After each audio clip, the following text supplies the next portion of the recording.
بدايتها في العام الثاني من هجرة المصطفى، حيث كانت غزوة بدر الكبرى،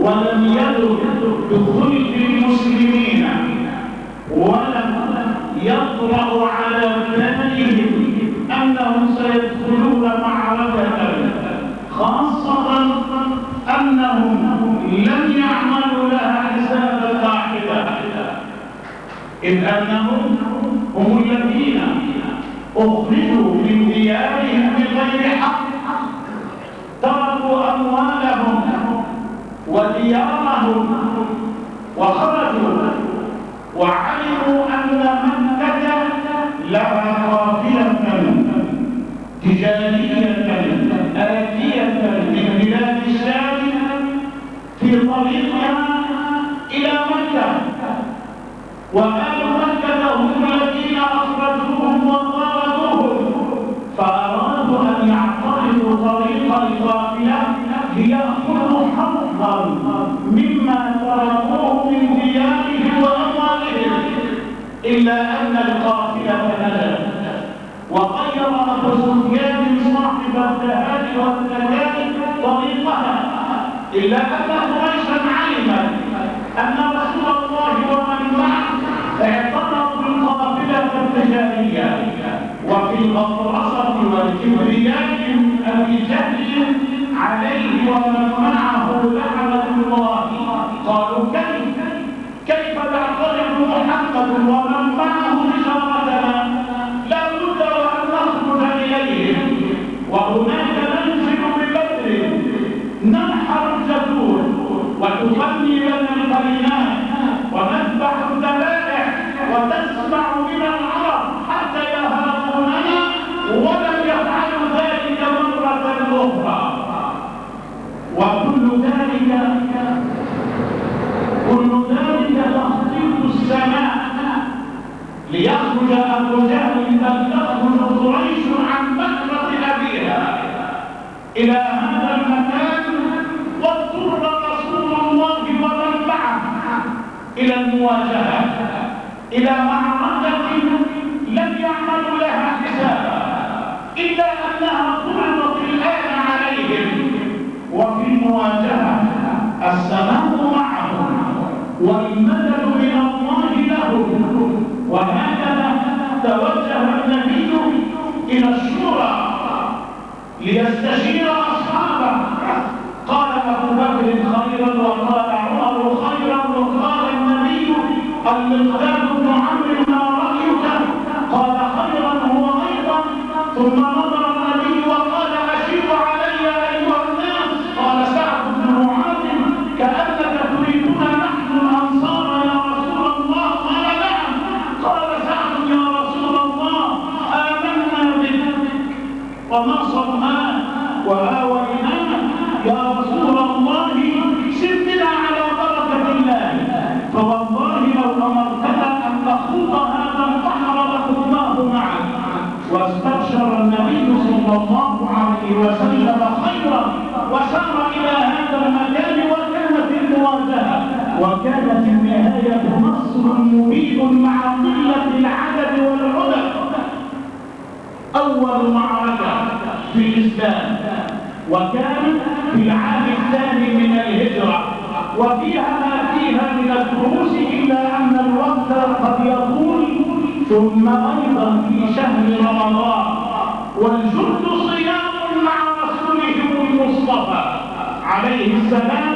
كانت غزوة بدر في 17 من هذا الشهر المبارك في العام الثامن من الهجرة، وفي اليوم 20 من هذا الشهر أيضا توجه النبي.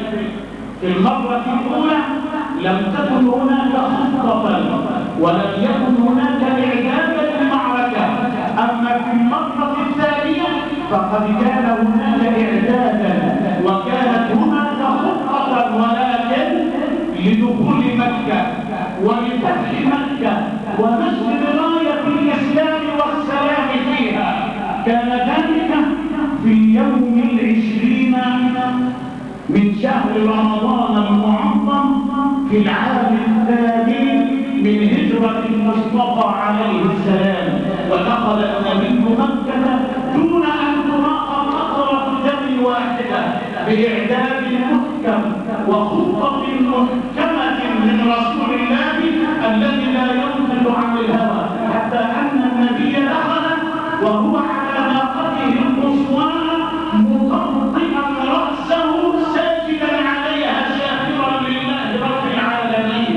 ودخل وقد اجتمعت مكة كلها حول سيدنا ومولانا المصطفى عليه السلام لينظر إليهم، وهم الذين آذوه وخاذوه وقاتلوه وأكملوا قدميه الشريفتين ليسألهم قائلا لهم: ماذا تظنون عني فاعل بكم اليوم يا آل مكة؟ قالوا: خيرا، أخ كريم وابن أخ كريم. قال النبي المصطفى صاحب القلب الكبير صاحب ذات العفو والسماحة والصفح قائلا لهم: لا أقول لكم إلا كما قال أخي يوسف لإخوته: لا تثريب عليكم اليوم يغفر الله لكم وهو أرحم الراحمين، اذهبوا فأنتم الطلقاء. هكذا كان ذلك في العام الثاني من الهجرة. بعد ذلك كانت موضعة اليرموك وكان ذلك في القرن الثالث عشر. كانت تلك الموضعة وكان بعدها كذلك في العصر الأوسط، وكان ذلك في القرن السابع من هجرة المصطفى. أيضا انتصار المسلمين على التتار بقيادة هولاكو، وانتصر المسلمون وكان هولاكو قد اجتاح الدول الإسلامية دولة بعد دولة حتى جاء على مشارف مصر ووقف عندها، وأرسل إلى قائد المسلمين سيف الدين قطز، أرسل إليه: أسلم، يقول له متوعدا ومهددا: أسلم لنا وإلا فأنت تعلم أن خيولنا كواسر وجنودنا بواتر، ولو صعدت إلى السماء لجئنا بك. وعلى جناح السرعة أرسل سيف الدين قطز إلى سلطان العلماء العز بن عبد السلام، الذي عندما جاء وقرأ الرسالة منطقها وأعلن حالة الطوارئ في صفوف المسلمين. وكان ذلك في اليوم 25 من شهر رمضان المعظم سنة 685 من هجرة سيدنا رسول الله. وكان اليوم يوم جمعة. وقال العز بن عبد السلام لسيف الدين قطز: لن ندخل المعركة إلا بعد أن يصلي المسلمون الجمعة ويدعو لنا خطباء المساجد بالنصر بإذن الله. وبعد الجمعة دارت رحى معركة عنيفة لم يشهد التاريخ لها آنئذ مكينا، وتوجت بالنهاية بقتل هولاكو هذا المغتر بنفسه والذي أسقط كثيرا من دول الإسلام في ذلك الوقت. كانت نهايته هناك على مشارف مصر، وتوجت المعركة بالنصر المبين للمسلمين في ذلك الوقت الذي هو في شهر رمضان المعظم. ليس شهرا يدعو إلى النوم ولا إلى الكسل ولا إلى عدم العمل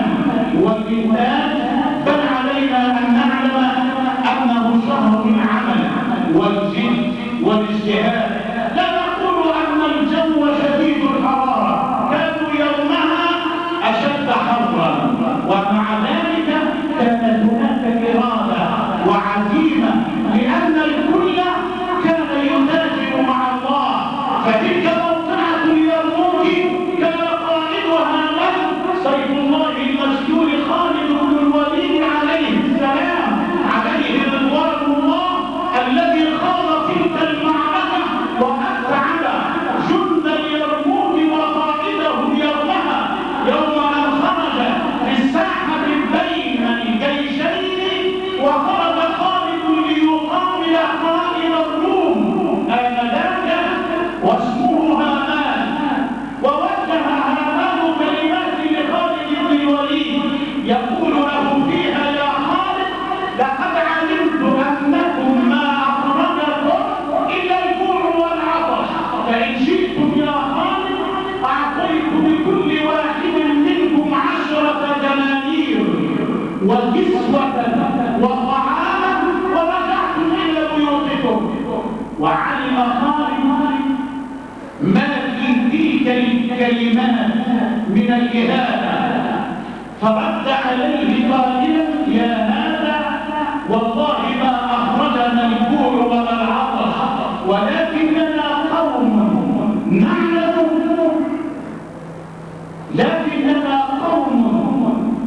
علمنا أنه ليس هناك أشهى من دم الروم، فجئنا لنشربه. ثم لوى خالد زمام فرسه وقال: الله أكبر، هبي رياح الجنة. ودارت رحى معركة عنيفة قد خطط لها خالد بن الوليد سيف الله المسلول تخطيطا محكما زوجها الله سبحانه وتعالى بالنصر، إلا أن خالدا أتعب الناس يومها في البحث عن عمامته. ماذا يا خالد؟ لقد انتصرنا، أتتعب نفسك ومن معك في البحث عن قلنسوتك يا خالد أي عمامتك؟ يقول خالد: إن هذه العمامة بها شعرة من ناصية شعر رسول الله وأستنصر بها في المعارك.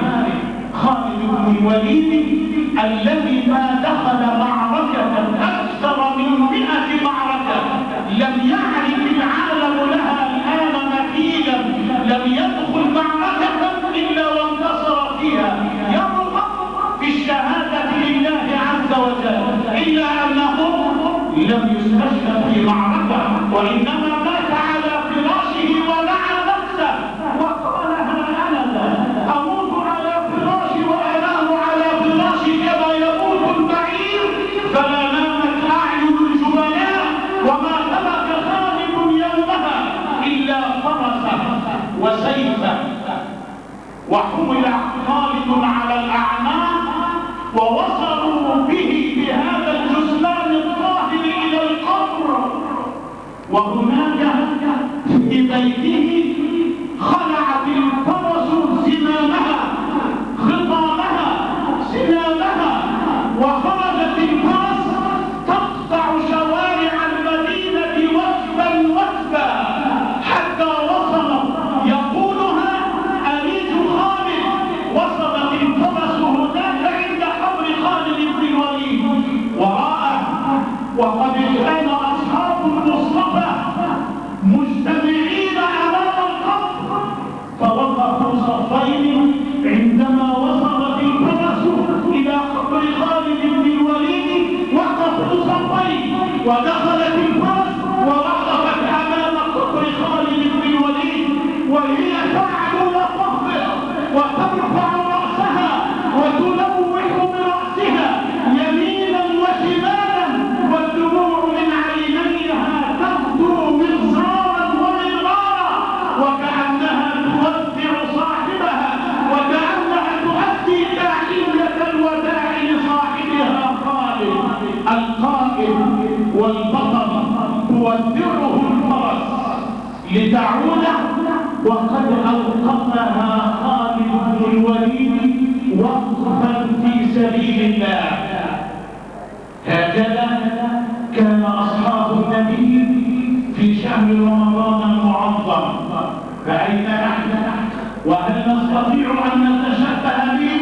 نعم نستطيع، وقد حدث ذلك بالفعل أيضا في العاشر من رمضان، ونحن اليوم في اليوم الثامن من شهر رمضان المعظم، أي بعد غد تأتي علينا تلك الذكرى في العاشر من رمضان في العام 73 بعد 1973 في يوم العاشر من رمضان. وقد توج الله أيضا المسلمين بالنصر المبين على أعدائهم عندما أعلنوا صيحة التوحيد والتكبير لله الله أكبر، فزلزل الله الأرض تحت أقدام الأعداء، وانتصر المسلمون في شهر رمضان في العصر الحديث. هكذا يدعون هذا الشهر المبارك لأن نكون أصحاب إرادة وعزيمة قوية، لا خمول ولا كسل، ولكن هناك عمل وجهد واجتهاد وإنتاج ليعود الخير والنفع على المسلمين. أقول قولي هذا وأستغفر الله لي ولكم، وادعوا الله وأنتم موقنون بالإجابة.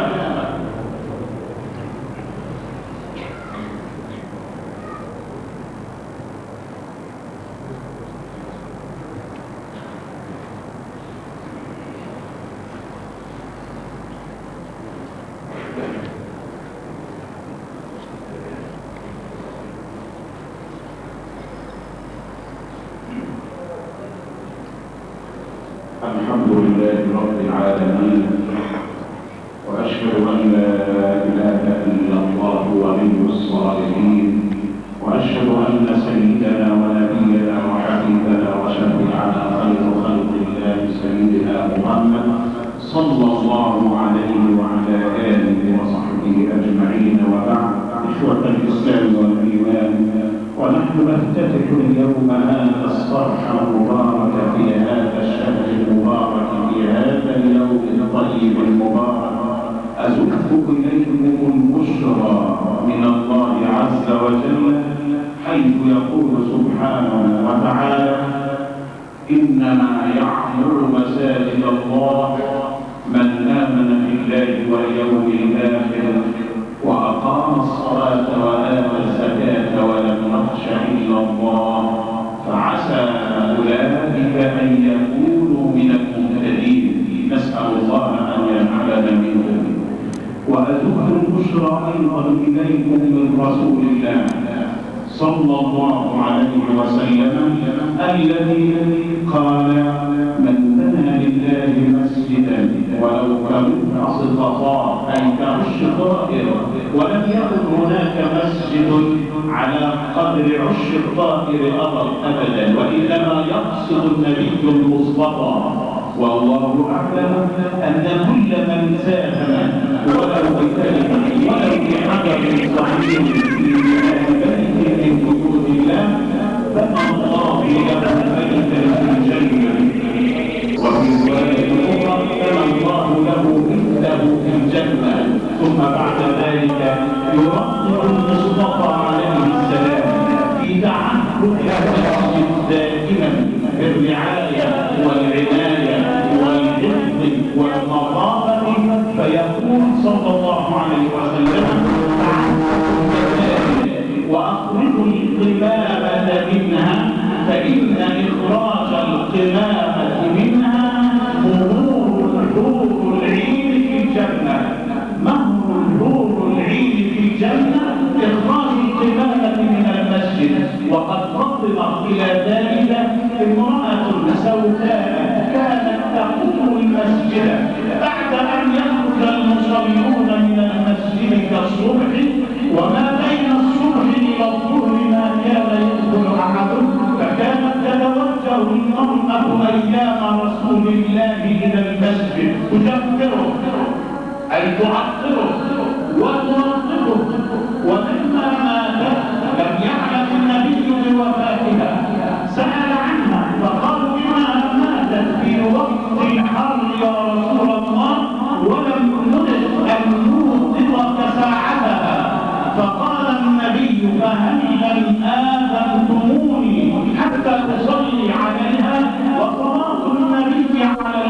توفى شفاعة وتوجه النبي المصطفى إلى ربها سأل عنها وذهب إلى قبرها ونادى عليها السلام عليك يا أم محجن ورحمة الله وبركاته، ويسمع النبي صوتا ينبعث من داخل القبر ترد السلام على رسول الله. يقول لها النبي كيف وجدت مكينك ومصيرك وقلوبك على ربك؟ قالت يا رسول الله وجدت مقيمي خير مقيم ومصيري خير مصير، وقدمت إلى ربي فوجدته راضيا غير غضبان. قال النبي لها وكيف وجدت أفضل الأعمال ثوابا عند الله؟ قالت يا رسول الله وجدت أفضل الأعمال ثوابا عند الله تنظيف المساجد. تنظيف المساجد فهنيئا لمن توجه إلى بيت الله عن طواعية وإرادة وعن حب للقاء الله عز وجل، فإننا عندما نكون في المسجد والله معنا والله وراءنا والله من خلفنا، حيث يقول حبيبنا أحبوا الله لما يغفركم به من نعم وأحبوني بحبكم لله وأحبوا آل بيتي بحبكم لي وأحبوا القرآن فإنه كلام الله وأحب المساجد فإنها أبنية الله أبنية ميمونة ميمون أهلها محفوظة محفوظ أهلها، الناس في مساجدهم والله في قضاء حوائجهم، الناس في صلواتهم والله من ورائهم. وينادي رب العزة في عرصات القيامة كي يحب المسجد ونعلم أن له علاقة بشهر الصيام. في عرصات القيامة ينادي رب العزة سبحانه ويقول أين جيراني؟ فتقول الملائكة يا رب العزة سبحانه من ذا الذي ينبغي له أن يكون لك جارا يا رب؟ فيقول الله أين عمار المساجد وقراء القرآن الكريم؟ هذان جيران الله يوم العرض على الله. فأحبوا المساجد إخوة الإسلام لنلقى فيها ربنا، لنعرض على الله همومنا وقلوبنا وشدائدنا واهرع إليه سبحانه وحده، وهو الذي يستطيع أن يفرج عنك كربك، بل هو الذي ينادي على عباده قائلا يا عبادي من الذي سألني وما أعطيته؟ يا عبادي من الذي خلق بابي وخرقته؟ يا عبادي من الذي سألني وما أعطيته؟ إنني أنا الله لا إله إلا أنا أغفر الذنوب وأضيق المكروه وأنا غفار لمن يتوب. معذرة إذا كان الوقت قد طال بنا فالحديث ذا شؤون، ولكننا نهرع إلى ربنا في هذا اليوم المبارك ونهرع إليه بعد الصلاة والسلام على حبيبه ومصطفاه كما أمرنا سبحانه أن نصلي عليه. يا أيها الذين آمنوا صلوا عليه وسلموا تسليما. اللهم يا رب صلاة وسلاما دائمين متلازمين على سيدنا محمد وعلى آله وصحبه ومن اهتدى بهديه إلى يوم الدين. نطلع إليك ربنا في هذا اليوم المبارك ونسألك يا رب أن تكون الساعة ساعة إجابة. اللهم تقبل يا رب العالمين. اللهم اغفر للمؤمنين والمؤمنات والمسلمين والمسلمات الأحياء منهم وارحم بفضلك الأموات. اللهم ارفع مقتك وغضبك عنا، اللهم ارفع مقتك وغضبك عنا، اللهم ارفع مقتك وغضبك عنا. اللهم لا تسلط علينا بذنوبنا من لا يخشاك ولا يرحمنا. ارفعنا يا ربنا ولا تضعنا وأكرمنا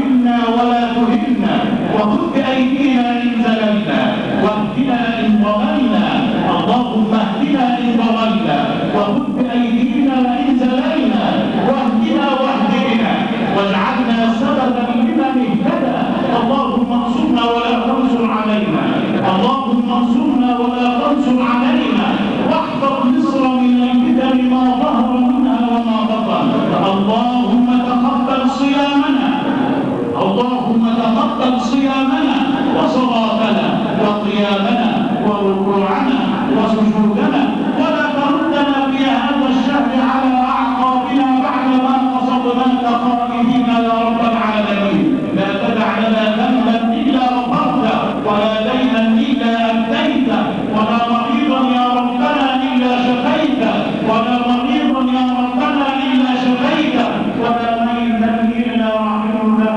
عباد الله، إن الله يأمر بالعدل والإحسان وإيتاء ذي القربى وينهى عن الفحشاء والمنكر والبغي يعظكم لعلكم تذكرون. اذكروا الله العظيم يذكركم واستغفروه يغفر لكم وأقيموا الصلاة.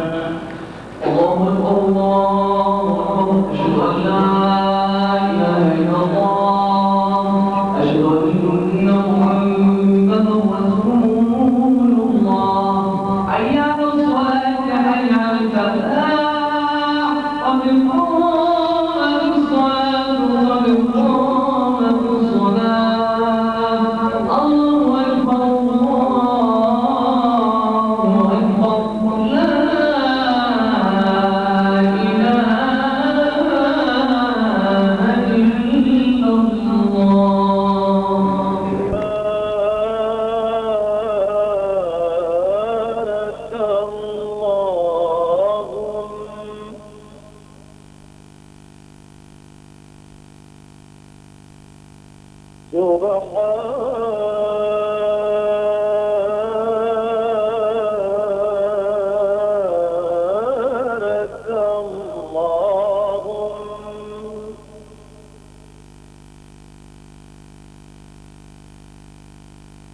أنت الواحد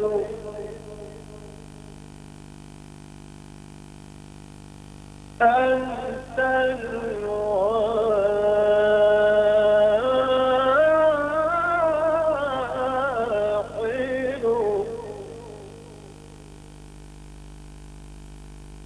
كل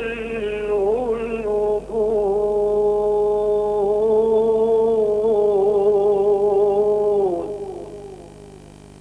على وجودك شاهد.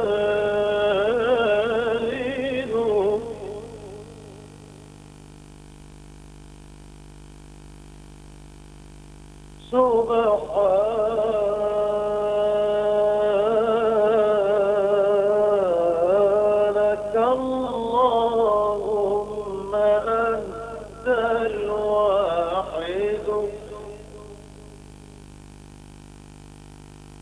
كل الوجود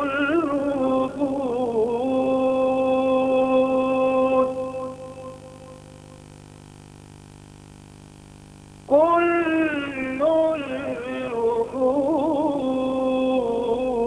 الوجود على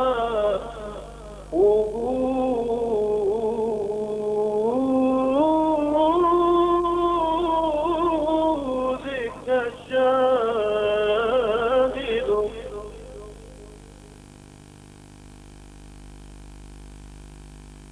يا حي يا قيوم يا حي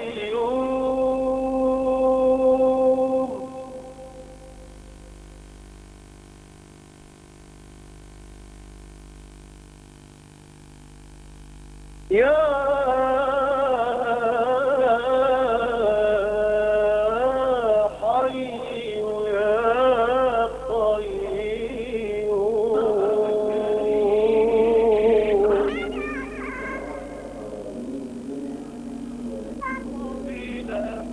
أنت المنتجى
سبحانك اللهم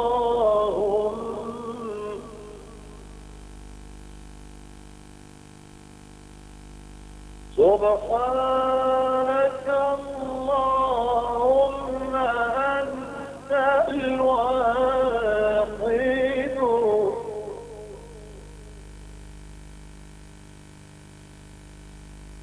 أنت الواحد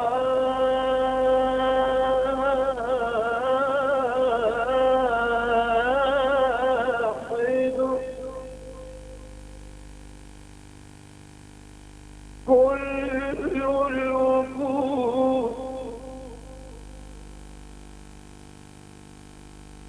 كل الوجود كل الوجود على وجودك